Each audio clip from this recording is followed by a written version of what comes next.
The air around Brighton's Amex Stadium was thick with anticipation as fans streamed in, bearing witness not just to a match, but potentially to a tactical masterclass.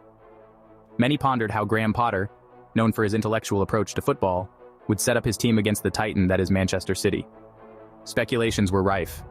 Will Brighton stick to their usually assertive high press, or adapt a more conservative approach? In contrast, Guardiola's lineup hinted at no compromise, no retreat.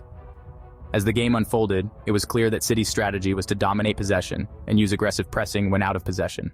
Their play, inherently fluid, saw midfielders and attackers interchange positions seamlessly, effectively disorienting Brighton's defensive setup. The clash unfolded with City's rhythm dictating the early proceedings. Brighton, initially attempting to disrupt this rhythm with fervent pressing and quick counters, found themselves warped into defensive shells as City's execution sharpened.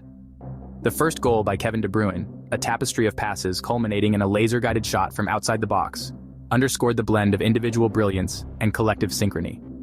The turning point, however, came from a lesser-celebrated quadrant of the chessboard. João Cancelo's overlapping runs on the right not only provided width, but also drew Brighton's wingbacks out, creating central pockets for City's playmakers.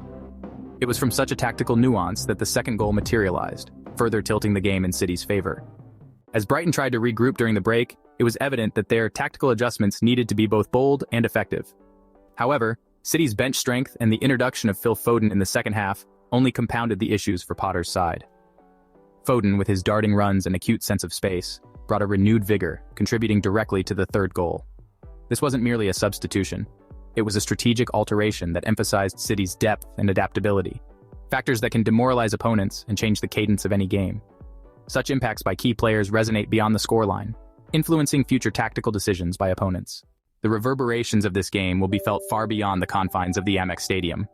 For Brighton, it's a stark reminder of the chasm that exists between competence and excellence at the highest level of English football. For Manchester City, it's another testament to their ethos of evolving dominance, an instructive chapter in what could be another title-winning narrative. Moving forward, opponents will dissect this performance as a case study in both vulnerability and invincibility.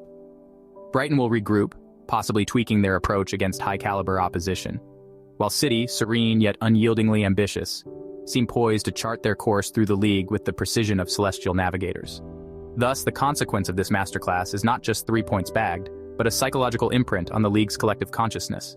Defensive strategies will be redrawn and tactical blueprints revisited, but the artistry and authority displayed by City will echo in managerial tactics rooms for weeks to come.